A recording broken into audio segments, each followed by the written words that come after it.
SRB TRB bank எக்ஸாம்க்குரிய சிலபஸில் கூட்டுறவு மேலாண்மை ஃபஸ்ட்டு சாப்டரில் 5th டாபிக் பார்க்குறோம்.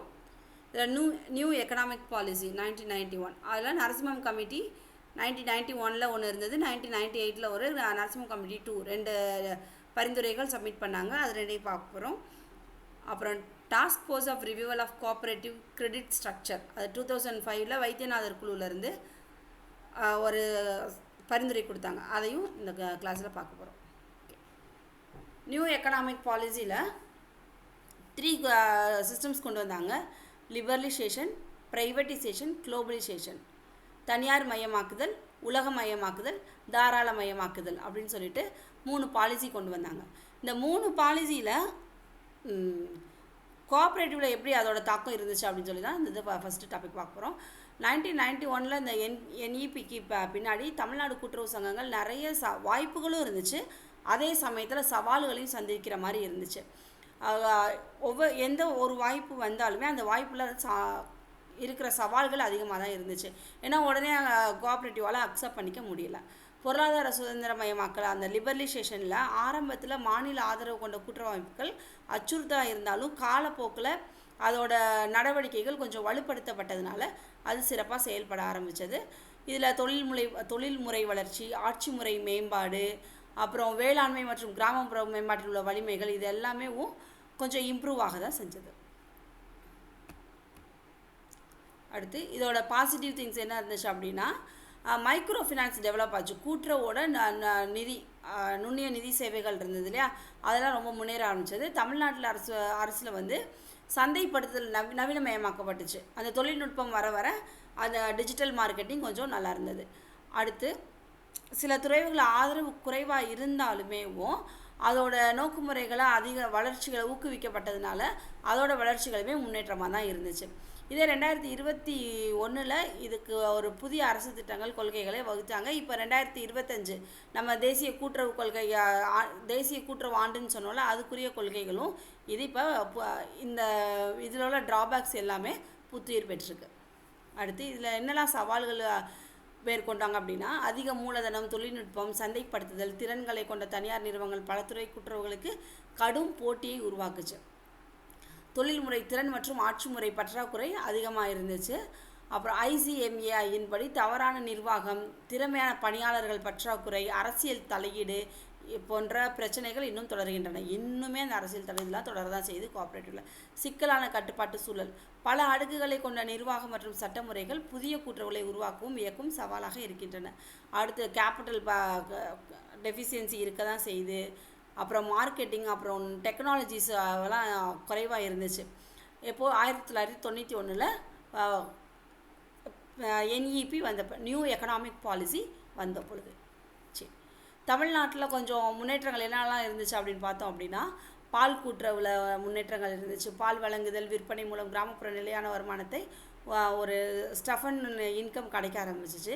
கைத்தறி கூட்டுறவாளர்களுக்கும் அவங்க வாழ்வாதாரத்தை அதிகப்படுத்த இது யூஸ்ஃபுல்லாக இருந்துச்சு. அடுத்து கடன் கூட்டுறவுகள், கிரெடிட் சொசைட்டிஸுக்கும் மக்களுக்கு சேவை வழங்குறதுக்கான ஒரு கடன் வட்டி விகிதம், அதெல்லாம் அசாதாரண வட்டி விகிதம்லாம் கொஞ்சம் பாதுகாப்பாக குறைக்கப்பட்டிருந்துச்சு. சந்தைப்படுத்துதல் கூட்டுறவு அதிகமாக இருந்துச்சு. அதுக்கு அதாவது மார்க்கெட்டிங், கூட்டுறவு விவசாய பொருட்களை மார்க்கெட்டிங் பண்ணுறதுக்கு ஒரு நல்ல விலை கிடச்சிச்சு. தொழில்துறை கூட்டுறவுகளில் விலை மற்றும் கொள்முதல் சலுகைகள் குறைந்தாலும் வேலைவாய்ப்பு அதிகமாக உருவாக்கி சிறு தொழிலில் நிறைய ஆதரவு அளித்தாங்க. அடுத்து லாம்சம், பெரும் அளவிலான பல்நோக்கு கூட்டுறவு சங்கங்கள் பழங்குடி பகுதிகளிலும் விவசாய பொருட்களை சந்தைப்படுத்துவதிலும் இந்த பாலிசி யூஸ்ஃபுல்லாக இருந்துச்சு. சரி, இப்போ நரசிம்மம் கமிட்டி 1 1991 ஒன்று வந்தது. நரசிம்மம் கமிட்டி 2 பரிந்துரைகள் 1998 1998. இப்போ நரசிம்மர் கமிட்டி 91 என்னன்னு பார்ப்போம். இதுக்குரிய தலைவர் நரசிம்மம் தான் இருந்தாங்க. 1990 இந்தியாவோட பொருளாதாரம் தாராளமயமாக்குனதுனால, லிபரலைசேஷன் ஆக்குனதுனால வங்கி சரியாக செயல்படவில்லை. ஒரு நாட்டில் பொருளாதார வளர்ச்சிக்கு தேவையான திறமையான வங்கி அமைப்பு இந்தியாவில் வேணும் அப்படின்னு சொல்லிட்டு உணர்ந்தாங்க. அதுக்காக அப்போது நிதியமைச்சராக இருந்த டாக்டர் மன்மோகன் சிங் வங்கிகளின் செயல்பாட்டை ஆராய நரசிம்மம் குழுவை உருவாக்கினார். அதில் அந்த நரசிம்மம் அப்படின்றது தான் இந்த கமிட்டியோட தலைவர். இதில் 9 பேர் குழு மெம்பராக இருந்தாங்க. ஆகஸ்ட் 14 1991 அன்று இந்திய அரசு நரசிம்மம் குழு 1 என்ற 9 பேர் கொண்ட குழுவை நியமித்தது. மே 2 1977 முதல் நவம்பர் 30 வரை 1977 வரை நவம்பர் 30 1977 வரை நரசிம்மம் ரிசர்வ் வங்கியின் 13வது ஆளுநராக இருந்தார். நல்லா ஞாபகம் வச்சுக்கோங்க. நரசிம்மம் அப்படின்றவர் நரசிம்மம் கமிட்டியோட தலைவர், ரிசர்வ் வங்கியில் 13வது ஆளுநராக இருந்தார். இது ஜிகே கொஸ்டின்லையும் வரும், இந்த இதுலையும் வரும். நல்லா ஞாபகம் வச்சுக்கோங்க. இந்த கொஸ்டினை நோட் பண்ணி வச்சுக்கோங்க. நரசிம்மம் 13வது ஆளுநராக ஆர்பிஐயில் இருந்திருக்காரு. இந்த அடுத்த கமிட்டிக்கு வருவோம். கமிட்டி வந்து 1991 டிசம்பர் 17 அன்று நாடாளுமன்றத்தில் அறிமுகப்படுத்தப்பட்டது. இதில் என்னெல்லாம் பரிந்துரை கொடுத்தாங்க அப்படின்னா, எஸ்எல்ஆர் சிஎல்ஆரோட பர்சன்டேஜை குறைச்சாங்க. எஸ்எல்ஆர் அப்படின்றது சட்டப்பூர்வ பணப்புழக்க விகிதம், ஸ்டேச்சுட்டரி லிக்விடிட்டி ரேஷியோ அப்படின்னு சொல்லுவாங்க. அதுவும் அப்புறம் கேஷ் ரிசர்வ் ரேஷியோ சிஆர்ஆர், ரொக்க இருப்பு விகிதம். இது ரெண்டோட சதவீதத்தை குறைச்சாங்க. எஸ்எல்ஆர் வந்து அப்போது 38.5ஆகவும் சிஆர்ஆர் 15% இருந்துச்சு. அதை என்ன பண்ணாங்க அப்படின்னா 38.5லேருந்து 25ஆகவும் சிஆர்ஆர் 15லேருந்து 3.5ஆகவும் கொண்டு வந்தாங்க. இந்த எஸ்எல்ஆர் சிஆர்ஆர் அப்படின்றது ஒரு பேங்க்கில் அவங்க ரிசர்வ் பண்ணி வைப்பாங்க. இந்த அமௌண்ட்டு இந்த பேங்க்கில் இருக்கணும், எஸ்எல்ஆர் ஸ்டேச்சுட்டரி லிக்விடிட்டி ரேஷியோவாகவும் ரொக்க பணமாகவும் இருக்கணும்னு சொல்லி. அந்த ரொக்க பணம் அதிகமாக சேமிச்சு இல்லாமல் அதை கம்மி பண்ணோடனே அவங்களோட ரொக்கம் வந்து சர்க்குலேஷன் ஆகும்போது வங்கிகளுக்கு ப்ராஃபிட் வர ஆரம்பிக்கும். அதனால தான் எஸ்எல்ஆர் சிஆர்ஆரை குறைச்சாங்க. நேரடி கடன் திட்டத்தை நீக்குதல். இந்திய அரசு வந்து நேரடியாக கடன் வழங்கினாங்க. வங்கிகள்லேருந்து குறைந்த விகிதத்தில் தேவைப்படுற ஏழை துறைகளுக்கு வழங்கினாங்க. இதில் அதிகமாக லாபகரமாக இல்லாததுனால இது படிப்படியாக நிப்பாட்டணும்னு சொல்லி இந்த குழுவிலேருந்து பரிந்துரை செஞ்சாங்க. அடுத்து வட்டி விகித நிர்ணயம். நிதிகளுக்கான வளங்கள் மற்றும் தேவை போன்ற சந்தைகள் அடிப்படையில் வட்டி விகிதம் நிர்ணயிக்கணும். எதுக்காக பணம் தேவைப்படுது, அந்த பணத்துக்குரிய சந்தையோட சக்தி எப்படி இருக்குன்னு பார்த்து அதுக்கு தகுந்த மாதிரி வட்டியை நிர்ணயம் பண்ணணும் அப்படின்னு சொல்லி இந்த குழு நிர்ணயம் பண்ணாங்க. அடுத்து ஏஆர்எஃப், இது இம்பார்ட்டன்ட், நோட் பண்ணி வச்சுக்கோங்க. இது முக்கியமான கொஸ்டின். ஏஆர்எஃப் தீர்ப்பாயத்தை நிறுவியிருக்காங்க. ஏஆர்எஃப் அப்படின்றது அசட் ரெகன்ஸ்ட்ரக்ஷன் ஃபண்டு. இது எதுக்காக கொண்டு வந்தாங்க அப்படின்னா, பொதுத்துறை வங்கிகளையும் மற்ற நிறுவனங்களையும் செயல்படாத சொத்துக்கள், என்பிஏன்னு சொல்லுவாங்க, நான் பெர்ஃபார்மன்ஸ் அசட், வராக்கடன் வராக்கடன்களை குறைக்கணும் அப்படின்றதுக்காகவும் சந்தேகத்துக்கு முன்னான வராக்கடன்களின் விகிதத்தை எடுத்துக்கொள்ள ஒரு சொத்து மறுசீரமைப்பு நிதியை நிறுவனக்குழு பரிந்துரைத்தது. அடுத்து இரட்டை கட்டுப்பாடை நீக்குதல். இரட்டை கட்டுப்பாடு அப்படின்ற ஆர்பிஐயும் மினிஸ்ட்ரி ஆஃப் ஃபினான்ஸும் சேர்ந்து, அதாவது பேங்கிங் டிவிஷன் வந்து மினிஸ்ட்ரி ஆஃப் ஃபினான்ஸ் கீழே இருக்குது. ஆர்பிஐயும் அந்த மினிஸ்ட்ரி ஆஃப் ஃபினான்ஸும் சேர்ந்து வங்கியை கட்டுப்படுத்தியிருந்தாங்க. அந்த கட்டுப்பாடு இல்லாமல் வங்கிகள் தன்னிச்சையாக செயல்படுறதுக்கு அவங்களுக்கு ஒரு அதிகாரத்தை கொடுத்தாங்க. அப்போ இந்த இரட்டை கட்டுப்பாடு முறை நீக்கப்பட்டது எப்போது? நரசிம்மம் கமிட்டி 1. இது இம்பார்ட்டண்டான கொஸ்டின், எழுதி வச்சுக்கோங்க. அப்போ வங்கிகளுக்கு அதிக சுதந்திரம் இந்த குழு பரிந்துரைத்தாங்க. ஒவ்வொரு வங்கியும் சுதந்திரமாக தன்னாட்சி முறையில் செயல்பட வேண்டும். அவங்களுக்குரிய தொழில்நுட்பம், வங்கியில் வேலை பார்க்குற நிர்வாக குழு, பணியாளர்கள் இவங்களெல்லாம் நியமிக்கிறதுக்கான ஒரு அதிகாரத்தை வழங்கணும் அப்படின்னு சொல்லி இந்த குழு பரிந்துரைத்தாங்க. அடுத்து வங்கி மறுசீரமைப்பு. எஸ்பிஐ இந்த மாதிரி முக்கியமான பெரிய பொதுத்துறை வங்கிகள் சர்வதேச வங்கிகளாக மாற்றணும் அப்படின்னு சொல்லி தேசியமயமாக்கப்பட்ட வங்கியாக மாற்ற வேண்டும். மீதமுள்ளவை உள்ளூர் வங்கிகளாகவே இருந்து ஒரு குறிப்பிட்ட பிராந்தியத்தில் செயல்பட வேண்டும் சொல்லி பரிந்துரை செஞ்சாங்க. நாடு முழுவதும் 8 முதல் 10 வங்கிகளை தேசிய அளவில் அங்கீகரிக்க குழு பரிந்துரைத்தாங்க. அடுத்து குறைந்தபட்ச தொடக்க மூலதனத்திற்கு தனியார் துறையில் கீழ் புதிய வங்கிகளை நிறுவ வங்கி அனுமதிக்கும். அதாவது அவங்களோட கேபிட்டல் எவ்வளோ குறைந்தபட்ச மூலதனம் இருந்தாலுமே அவங்க தனியார் துறை கீழே வரலாம் அப்படின்னு சொல்லிட்டு அனுப்பிச்சாங்க. புதிய வங்கிகளுக்கான தேசிய வங்கி என்றும், ஆனால் இந்த வங்கி கேபிட்டல் கம்மியாக இருக்கிற வங்கி தேசியமயமாக்கப்பட்ட வங்கின்னு சொல்லி அழைக்கப்படாது அப்படின்னு சொல்லியும் பரிந்துரை செஞ்சாங்க. வெளிநாடுகளில் இந்தியாவில் துணை நிறுவனங்களாகவோ அல்லது முழுமையான சொந்தமான வங்கிகளாகவோ செயல்பட முடியும். வெளிநாட்டு வங்கிகள் முதலீட்டு வங்கி தொடர்பான இந்திய வங்கிகளுடன் கூட்டு முயற்சி அமைக்கலாம் அப்படின்னு சொன்னாங்க. அதாவது லிபரலைசேஷன் கொண்டு வந்தாங்கல்ல, தாராளமயமாக்கல். அந்த தாராளமயமாக்கல் மூலமாக வெளிநாட்டு கம்பெனிகளுக்கு, வெளிநாட்டு பேங்க்ஸ், நாட் ஓன்லி கம்பெனிக்கும் நிறைய லிபரலைசேஷன் கொடுத்துருக்காங்க. வெளிநாட்டில் உள்ள கம்பெனிகள் இங்கே இருக்க நிதி நிறுவனங்களோட சேர்ந்தோ இல்லை அந்த வெளிநாட்டு வங்கிகளோ நம்ம நாட்டிலையும் செயல்படலாம்னு சொல்லிட்டு நரசிம்மர் குழு பரிந்துரை செஞ்சாங்க. இப்போ நரசிம்மர் குழு 1998 இந்த குழு கொண்டு வந்தாங்க. 1991 உள்ள குழுவில் என்னெல்லாம் சீர்திருத்தம் பண்ணணுமோ அந்த சீர்திருத்தத்தை சரி பண்ணி அமைக்கிறதுக்காக இந்த குழு ஏற்படுத்தப்பட்டது. ஏப்ரல் 23, 1998 அன்று இந்திய அரசின் நிதி அமைச்சரால் சமரிக்கப்பட்டது. இதில் பல ஏற்றுக்கொள்ளப்பட்ட இன்னவரை செயல்படுத்தப்பட்டு வருகிறது. வங்கி அமைப்பின் அடித்தளத்தை, கட்டமைப்பு, தொழில்நுட்பம், மனிதவள மேம்பாடு இதெல்லாம் அதிக கவனம் செலுத்துகிறாங்க. அதாவது ஹியூமன் ரிசோர்ஸஸ், கம்பெனி, பேங்க்கோட இன்ஃப்ராஸ்ட்ரக்சர், அவங்களோட டெக்னாலஜிஸ் எல்லாத்தையுமே மேம்படுத்துறதுக்கு இந்த குழு முக்கியமாக செயல்படுறாங்க. இவங்களோட பரிந்துரை என்ன அப்படின்னா, இந்தியாவில் சந்தையின் அபாயங்களை ஈடுபடக்கூடிய சந்தைகள் உருவாகும் வரை மூலதனம் போதுமான தேவைகள் கடன் கூடுதலாக சந்தை கணக்கில் எடுத்துக்கொள்ளுது அப்படின்னு சொல்லி பரிந்துரை சொல்லியிருக்காங்க. அதாவது இந்தியாவில் இருக்கிற மார்க்கெட்டிங்க்கு இருக்க மார்க்கெட்டிங் ரிஸ்க், இந்த அபாயங்கள் அப்படின்றது ரிஸ்க்கு, மார்க்கெட்டில் இருக்க ரிஸ்க்கை குறைச்சி அந்த பேங்க்கை ரன் பண்ணணும் அப்படின்னு சொல்கிறாங்க. அடுத்து ஃபாரின் எக்ஸ்சேஞ்சில் 5% ஒர்க்கு இன்க்ரீஸ் பண்ணணும். கேபிட்டல் ரெக்ரூட்மெண்ட்டை அடிஷ்னலாக இன்க்ரீஸ் பண்ணணும்.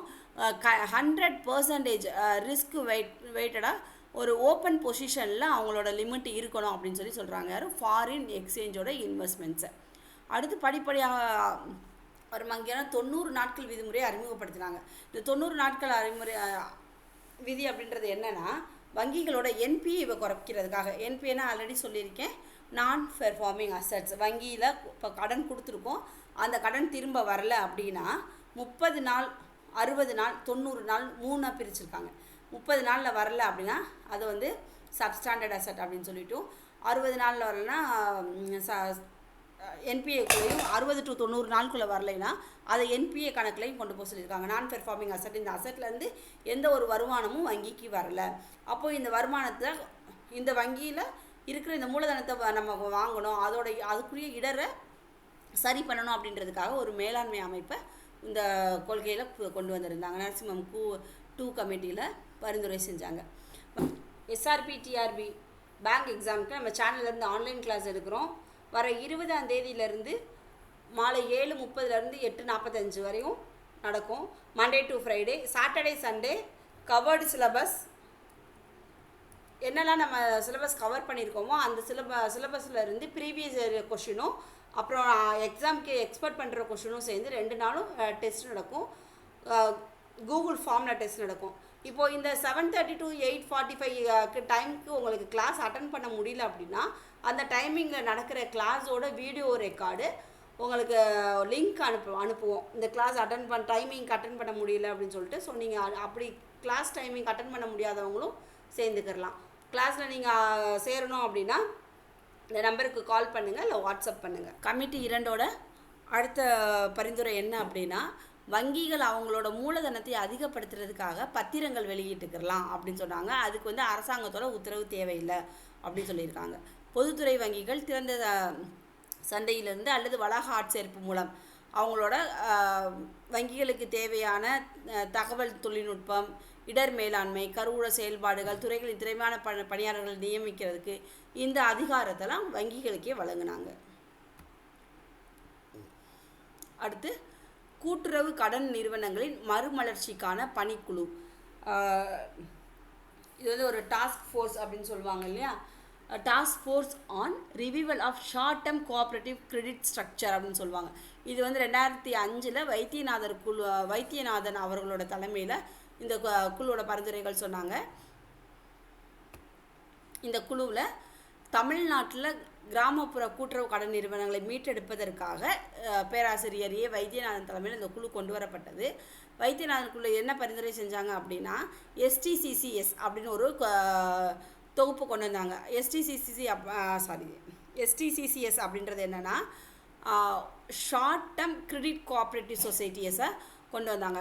அந்த இது மூலமாக ஷார்ட் டேர்ம், அதாவது குறுகிய கால கூட்டுறவு கடன் அமைப்பு, குறுகிய காலத்தில் கடன் கொடுக்கறதுக்கும் அந்த நீண்ட கால கடனாகவும் மாற்றுறதுக்கும், எதுக்கெல்லாம் குறுகிய கால கடன் தேவை, எதுக்கெல்லாம் நீண்ட கால கடன் தேவை அப்படின்னு சொல்லிட்டு அது ஒரு மறுமலர்ச்சி கொண்டு வரணும்னு சொல்லிட்டு இதை உருவாக்குனாங்க. இதில் சட்ட மற்றும் நிறுவன சீர்திருத்தங்கள், நிர்வாகத்தின் தரத்தை மேம்படுத்துவதற்காக நடவடிக்கைகள் மற்றும் ஜனநாயக சுயசார்பு மற்றும் திறமையான செயல்பாட்டிற்கு தேவையான நிதி உதவி வழங்குறதுக்கு ஃபுல்லாமே இதுக்குள்ளே அடங்கும். இந்த இதில் என்ன பண்ணாங்க அப்படின்னா, அர்பன் கோஆப்ரேட்டிவ் பேங்க்ஸையும் ஆர்சிபி ரூரல் கோஆப்ரேட்டிவ் பேங்க்ஸ் கிராமப்புற வங்கி நகரப்புற வங்கி கிராமப்புற வங்கி ரெண்டத்தையும் கிராம கூட்டுறவு கடன் அமைப்பு குறுகிய கால கடன் அமைப்பு அப்படின்றதையும் நீண்ட கால கூட்டுறவு கடன் அமைப்பு அப்படின்னு சொல்லி 2 பிரிவுக்குள்ளே கொண்டு வந்து கடன் வழங்குறதுக்காக செய்யலாம் அப்படின்னு சொல்லிட்டு ஒரு பரிந்துரையை இக்குழுவில் கொடுத்தாங்க. அவ்வளோதான், இந்த டாபிக் முடிஞ்சிருச்சு. இது மோரலஸ் 4th டாப்பிக்கில் வரும். ஆனால் நம்ம 5th சாப்டராக 5th வீடியோஸ் வரை எடுத்துருக்கோம். அதை 2ஆக பிரிச்சுருக்கோம். அந்த ப்ரீ இண்டிபெண்டன்ஸ் அந்த வந்துருச்சு, அது வந்து 2ஆக இருந்ததுனால இது 4th சாப்டர் 5th நான் சொல்லியிருக்கேன். Sorry topic. நெக்ஸ்ட் வீடியோவில் அடுத்த கிளாஸஸ் பார்க்கலாம்.